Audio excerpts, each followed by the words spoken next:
Today we're going to be talking all about what I call the online authority formula. People know me mostly for social media. I am on social media a lot. But my main obsession is behavioral psychology, and it's about understanding formulas and understanding the way your client works. To give you a bit of an introduction to who I am before I dive into this, because some of you will know me. Some of you, I'm that annoying guy on your social media feeds that just won't shut up every single day. I get told that a lot, which is fine. My background, originally a estate agent, became a mortgage broker, worked self-employed, employed in an IFA. I originally come from a performing arts background. So for me, video and content made sense. And so I'd always done that. And so I started making videos actually about 7 years ago. Now, when COVID hit, got rid of that, decided that I hate compliance. I am ADHD, so there's no chance that I'm going to keep up with any of the changes that happened when COVID hit. So I went all in on helping brokers. And now I specialize in helping brokers scale from, they really need to be around 6 figures, and then they need to go to multiple 6 figures working out of the back of their bedrooms. That's pretty much the idea of it. Today, what we're going to look at is this authority formula that all of you can follow. First thing we're going to talk about is views, shares, likes, and comments. Stuff that I'm talking about here is all stuff we've seen over about 200 clients, all of which has proved to work for them. Everybody I speak to always wants to focus on these 4 things. Have a show of hands in here who is obsessed with their own, looks at their own videos and I'm not getting as much likes, not getting as much views. A few hands up, the rest of you are all lying, so that's cool. But views, shares, likes, comments is considered by far the thing that everyone's interested in. But I'm here to tell you that they do not matter anywhere near as much as any of you think. In fact, in your line of work, it really has very little to do with any of that. All of those things are good metrics, but they normally align with things which are like content around entertainment. Nobody is looking at your content and going, I can't wait to see that next video tomorrow. I can promise you that. That is just not happening at all. The reason why this is something you shouldn't be focusing on is because people will still be watching it.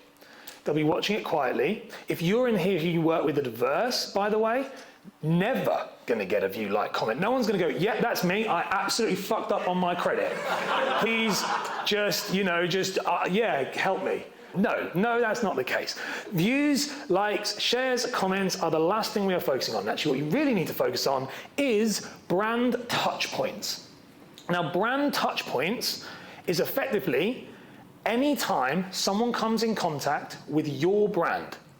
Any time that someone sees you, speaks to you, hears about you is a brand touch point. This idea of being more local, coming offline, this is so important. I think it is lost in the financial services space. We have lost the fact that actual business, people to people, sponsoring local fates, sponsoring local teams, they matter. They matter more than your digital world. And I think this is the mistake I think we need to focus on. So a brand touch point is just any time someone interacts with you. That can be at your local Tesco's, it could be down the pub. Now, one thing when I work with my clients, one thing I say to this is make sure you have a consistent brand image, meaning that if I meet you on your videos and you look different in your videos than you do in person, that's a bad brand touch point. And we see this happen actually a lot. The worst thing you can have is somebody going, oh, I didn't recognize you. That means you really, really messed up, okay? You shouldn't have that. And it's the reason why I wear the same things every single day. I do the same stuff every single day is because it really, really matters. All I want you to do is focus on brand touch points. That's it. Views, likes, shares, comments, they're all brand touch points, but the reality is everything is brand touch point. Now, brand touch points are going to equal an increased lead flow. The more you have of brand touch points, the more lead flow you will have from that. They directly link. What do I mean by lead flow? Before I go into the kind of how you increase your brand touch points, I want to talk about what lead flow is. Now for me, we need to understand that there are 3 types of lead flow for a mortgage broker, an insurance advisor, a wealth advisor. Now these 3, and I'm going to define them for you. The first one you have is referral. Now a referral, hands up who gets most of their business from referral. Hands up, who's been in business longer than 5 years? Is that the same people most likely? So what we'll find is that most people, referral is where mortgage advisors, professionals They think their business comes from referral. They are the best leads you're going to get. But the truth is, referral, in my definition, and when I work with clients, the definition of referral has to be that it is traced back. It's like a lineage. It's like a child. In other words, it has to be an offspring of the person you've worked with previously. So if your client comes to you and they say, Bill down the pub said you're great with mortgages, that is not a referral, okay? You'll understand why, because I explained that it's a different type of thing. Referral is, you did a mortgage with John. John told me that you did a great job, and it goes on and on and on. Now, the reason why this is really important is because it is social proof. You are linking to social proof, and it is kind of like a daisy chain of linking them together. They are the best type of leads, but you cannot speed them up. And this is why I asked, well, who has referrals, and then why have you been in business longer than 5 years, is because that thing is directly linked. And the amount of mortgage brokers and professionals I speak to who say, I have a referral business, and then they go, I've only been doing it for 2 years. They don't have a referral business. What that actually means is I have no clue where my business comes from, okay? That's what that means. So the thing about referral is they have been referred from somebody who has worked with you, has actually parted cash. It doesn't count even if it comes from your friends, your family members, has to have paid you a fee to count as a referral. The second one you have is brand. Now, brand is, best way to define brand is don't know you, don't need you. So when they first come in contact with you, they don't know you and they don't need you. How many in this room have actually seen any of my content? That's cool, by the way, I'm not offended if you haven't. Great. How many of you didn't know me when you first found my content? All of you, because I have no idea who anyone in this room is. And how many of you actually needed my services when you saw my content? None of you, because I don't work with anyone in this room. You would be reclassed. In my lead flow, you would go down into brand, because what you are is you don't know me, don't need me. But every day you see something from me, and as time goes on, over and over and over again, eventually that person will say, I'm going to use him, and I feel like I know him. And by the way, these are great, but they are also the creepiest to have. Like, they're the worst. I've had a lot of where like people get on a call and they go, oh, Ash, I really, really know it, and he's probably going to know what I'm going to say now. First time I ever experienced this was Thomas Honor over there. So Tom Honor, many years ago, I was at an event. It is very creepy. So first time I ever experienced it, me and my wife went to an event. Tom was at the event, and Tom was like, how's your holiday? My wife was like, do you know him? And I was like, never heard, no, not at all. I was like a fanboy. You were, yeah. And that defines, but what that was the first. I get it all the time. I'm going to tell you right now, some of you in this room who have built social media followings already, I'm sure you've had it where people go, oh, I love what you do. I follow you all the time. And when I work with clients, they say, how does that get easy? It never gets easier. It gets more and more creepy as it kind of goes on. Hence why I'm at the back with my hat on, just hiding. So that is brand. So referral, direct lineage, brand, don't know you, don't need you at point of contact. And when they do want you, they've already decided you are the person they're going to work with. There's no one else they're going to choose because it's took them 3 years to decide to actually work with you. And then the final one we have is demand. Now, demand is when somebody contacts you because they need that problem solved now. Spoiler alert, that's what nearly every mortgage broker thinks is their referral business, is demand. Bill down the pub says, I need a mortgage to your best mate. Your best mate says, no worries, I know a guy. He is not a referral, he's demand because he has a problem. That person's been referred. They go, oh yeah, he can do it. And they talk to you, they like you, you do business. All of these are brilliant. There's no bad, you want all three. This is how you build a robust business of lead flow and never having to worry about where your leads come from, is that you build it through all three. The problem is, and I bet you there's a few in here and you don't have to admit it, you've not built all three, you're only living on demand. If you go, it's a bit quiet right now, market's gone quiet, don't really know, seems really, and I see it all the time. I get messages from it, people send and they go, oh gosh, it's really, really quiet. And then my clients will be like, I'm really, really busy. Usually because they've done it for 5 years plus and they've built out all three of these. So you need to understand lead flow. When you have all three of those, you'll do well. So just to do that, to understand it, referral, direct lineage, brand is don't know you, don't need you. Demand is doesn't know you, does need you. So that is understanding lead flow. Now, the reason why we need to understand lead flow is because how does this relate to brand touch points, you're probably thinking, Ash. Now, brand touch points, all of those three will increase the more we increase brand touch points. So how do we increase them? There are only three ways to increase brand touch points. You can go down into the meta of like a post on Facebook and Instagram and LinkedIn and this and that, but the reality is there are only three things. The first one you have is volume. These are levers that we can pull. Volume is, think about this as the breadth of things we can use. So if you're using Facebook right now, and you go, do you know what? I really like Facebook. I'm posting on Facebook once a day. To increase my volume, I could increase it to add Instagram. And then I could add local events. And then I could add email marketing. And you can increase the volume of those brand touch points. The more things you do, the more you will increase that brand touch point. Now, will that one post get 10 views and the other one get 50 million? They're not all equal. Some of them suck. But they are still increasing across the board. And that's the aim of the game, is to increase the amount of exposure. That's the idea. So you can increase the volume of platforms you're on. That's the first way. The second way you can do that is you can actually increase frequency. So frequency is about going deep as opposed to wide. So this is, you can increase, you post on Facebook once a week. I might post 3 times a week. I might post once a day, 3 times a day. You can post 5 times a day, 10 times a day. So you can either do more on one, you can do across more platforms. Ideally, you could do all of them together.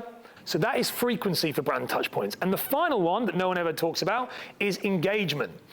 Engagement is you engaging with other people. So that is where you go out and you engage with other people's content. Engaging with other people is going to get you known. And what's really funny here, by the way, is that the amount of people who come to me and say, nobody cares about my business, nobody's watching my videos, nobody's commenting on my videos. I say, when was the last time you commented on someone else's video? You don't. And the reason why you don't is because we're too busy thinking about us. But if you go and do that, that is a brand touch point. Because what do we all do when someone comments a real comment on our post? We go, who's this weird person commenting on our post? We go, look at them. If your profile's good, I'll go, oh, bloody hell, that's really good, isn't it? I'll check them out. And if I comment them 20 times, I'll definitely check them out. So engagement is massive. On platforms like LinkedIn, for example, one post a day is absolutely great, but you can do 100, 200, 300 comments a day. That will increase your business. That'll increase your brand touch point. The aim of the game is not about what you say, it's about someone sees your face, sees what you do, and then goes, no, not interested. Remember, brand, not interested, not interested. That's what we're after. All three of these is the only way you can increase brand touch point. All the other stuff fits into that, the meta of it, but most of the time when I speak to advisors, the problem is they don't really understand the fundamental foundations of it. They start thinking about, when's the best time to post? Should I put a thumbnail on? All the stuff I heard today, which again is all good, but you need to understand the fundamental foundations of what you're pulling and how it works. And when you understand that, you'll realize that reality is no one cares and you can just keep posting and it will actually work over time. So how do you show authority online? Because this is something that has been an obsession of mine for years, is how do you actually demonstrate that you are all experts in what you do? Well, there are 4 things you need to do, and this is the authority formula that I talk about, is that these actual 4 things. And they're super easy, and I would hope that every person in this room goes away today, and this is set up by the end of the week because it is super simple to do. So first thing you need to do is you need to demonstrate, and I'm using Instagram as an example, but every platform is the same. You need to demonstrate what I call competency of knowledge. So this is the first thing you need to do. You need to demonstrate that you actually talk the talk. This is what I'm talking. This is what it means. So effectively, this is the educational content. This is demonstrating you actually know what you're talking about. So this is the stuff you see all the time, these videos. Now on Instagram, which we'll use as an example because this is where because it's an easiest one to show, this is where I would normally put it in the grid. I would normally put this in the grid. This is like in that feed, it would be there where people can scroll through and see, if they want to, all of the videos from me talking about marketing or whatever. Or for you guys, it would be, for clients, it would be talking about mortgages or talking about whatever it is that you're trying to be an expert in. So competency of knowledge is really important. Don't worry about being boring. It's like I said, the secret is it's not boring to you. How many of you had this same experience? Mortgages are boring. Yeah, I can't go for a drink, can't go to the pub without someone saying to me, can I just ask you a question about mortgages for a second? They're not boring, they're just not entertaining, but they're vital. It is very, very valuable. So people are interested. The next one you have is competency of implementation. If you talk the talk, then you need to also prove that you walk the walk. Now, this is not to be confused with testimonials and stuff. This is demonstrating that you deliver results. Do you know a funny story how I landed on this? Was the amount of my competitors who said, well, if Ash does that many videos every single day, he can't be working with anybody. I think, bloody liars, I'm working with loads of people. No one knows the results we've done. I thought, shit, I haven't actually posted about them. No one actually knows. How would anyone know what I do if I don't talk about it? So I started talking about everything I did with every client, every result, 10x this, 5x this. I hate it. It's very Grant Cardone. It's not my type of thing, but it works. It really works. So if you are not talking about what you do and the results, and the best word for this is results, is what you actually deliver for your clients, you are going to miss out on a lot of business. Now, what are these types of content? Very simple. To be honest, mortgage offers, mortgage completions, mortgage appointments, every part of the mortgage process that to you feels, and this will be the same for insurance, it could be the same for wealth, any part of the process that people find that feels mundane to you actually is a demonstration of competency. Okay, it's a demonstration that every time you don't know what that client is feeling. That client might have spoke to somebody, or someone who's watching your content might have heard someone and said, mortgage offers are getting declined a lot at the moment, because we all know the bullshit that gets spoken to before they've actually spoken to an advisor. And if they see that you are posting 10 mortgage like agreement in principles or mortgage offers in your stories, best place to put it in regards to Instagram, then they're going to go, this person actually does the thing that I'm the most concerned about. Valuation instructed, they're being downvalued. When you say it's being valued up, that is another thing where they go, oh wow, this broker, really great at getting them through. We all know they have anything to do with it, but they don't know that. It's really important to them. So it's so important that you should talk about this. The third one we have is social proof. Now, social proof is effectively what other people say about you. So if we think about the first one is competency of knowledge, you talk the talk. The second one, you walk the walk, what you demonstrate that you do. And the third one, though, is other people think you're good. They're not the same thing. And people get this really confused a lot. They're like, oh, I've got loads of social proof. Yeah, you might have social proof, but you might not have the other one. Social proof is just someone going, oh yeah, Ash is great. I really like him. He's cool. Not many people say that, but that's fine. So most people say, and Tom will say, Ash is a bit intense. So social proof is a really important one. These are just testimonials. Google reviews, Facebook reviews. The absolute holy grail of this is video testimonials, but I only have video testimonials, but then my clients, I've been teaching them how to use video, so it's very easy. I am yet to see any mortgage advisors really do video testimonials very well. It's very hard. I find that most clients of theirs don't want to do them. So it's not that great. I'd probably go more to Google reviews if it was me, 'cause it's going to help you rank higher on the old Google Maps and getting up on there in your Google My Business. So, but social proof, that it needs to be shared. Again, I would be putting these in my stories and they'd be going into my highlights. And feel free to stalk mine. You can do that, I don't mind. And then the other one you have is currently active. You need to be currently active.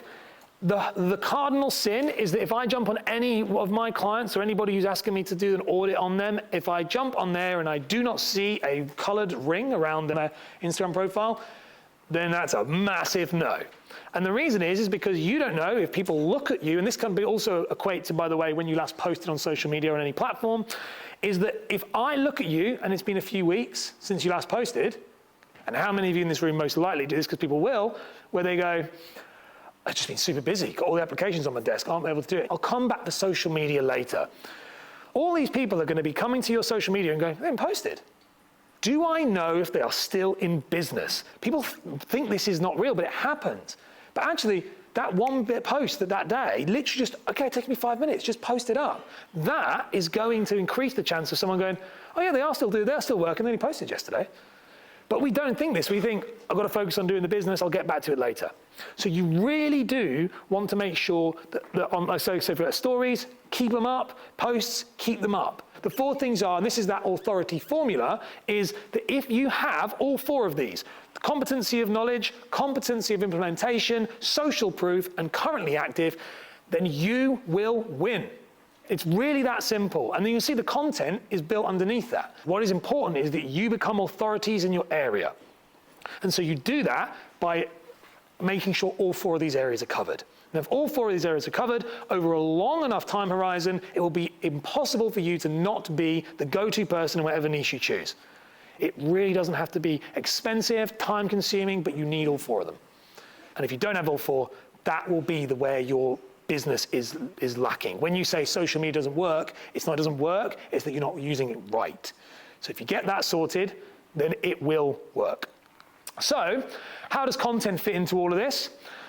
Well, there are 3 types of content. The first one is what we call awareness. The awareness one is all about trying to get people who don't know you to find you. So awareness content is going to be things like Instagram Reels, Facebook.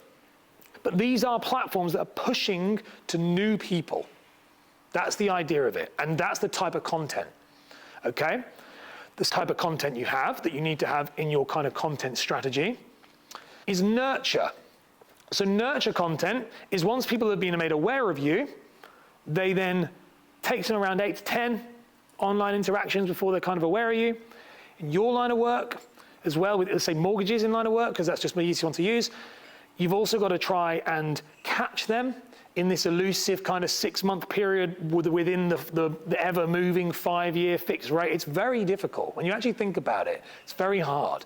So there's only probably about a 3 to 6 month window that someone can work with you, and you have to warm them up enough within that. So when it comes to nurture content, this content is designed to just effectively do that, so to warm people up. Now, nurture content, an example of this would be a podcast.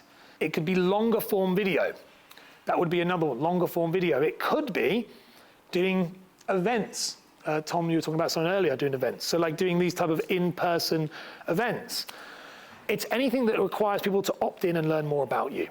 So awareness, making people aware of you, to be short and snappy. Nurture is about making people move further along that buying cycle to the point where they actually want to use you. And the final one you have is lead generation. Lead generation is effectively calling them out and asking them to actually work with you. Lead generation is where we put a hard call to action. What I refer to them as soft CTAs and hard CTAs. A soft CTA would be comment, like, share, tell me about whatever you think. Hard CTAs, can you buy my shit? A lead gen piece of content is very much that. Book in a call. Now, you don't use them that often. Do not put them on your main posts because you will get in trouble, okay? Unless you've got them authorized and signed off and have the elusive social media license that we've all learning about. So lead gen content is asking for the business. So awareness, making people aware of you, lead gen, and nurture. Those are the 3. So where should you start? All 3 of them will go around a similar type of content, okay? How they are packaged is in those things, whether you're trying to nurture it, lead gen, or awareness, is how you package it. But all of them will fall into a same type of content kind of bracket. And that is what I refer to as top of funnel content. I get this question a lot, like, what do I talk about? And what do I talk about for 10 posts a week? And how do I do that? And the reality is, all you need to do is focus on what we call top of funnel. When I refer to top of funnel, what I actually mean is the very first part of the journey. Okay? It's the top of your actual buying cycle, the funnel that your client goes through, the actual living funnel. This is the top of it. Most of the people think that their mortgage client starts at the point when they see them in that first strategy call, discovery call, but it doesn't. It starts at the point when they first come across you. And it starts right here at this top of funnel. So all we have to do is answer top of funnel questions. Here are the examples.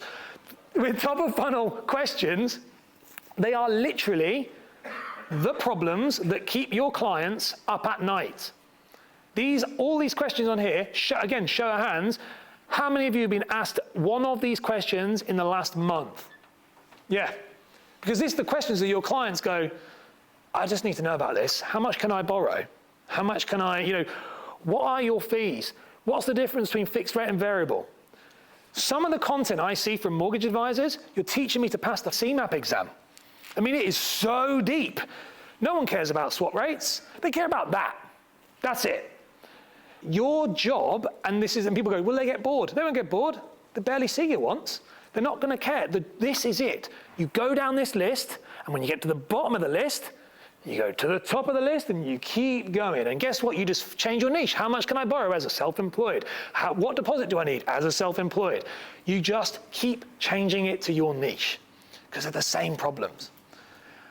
And if you can then be creative and create stuff that answers those questions in a more creative way, you'll win. If you just go, what is a mortgage? Then yeah, you'll be like everybody else. The top people are using storytelling, they're using creativity, and they're really starting to push their own personality, but by answering these things. If you go off these, you're going wrong. It really is kind of that simple.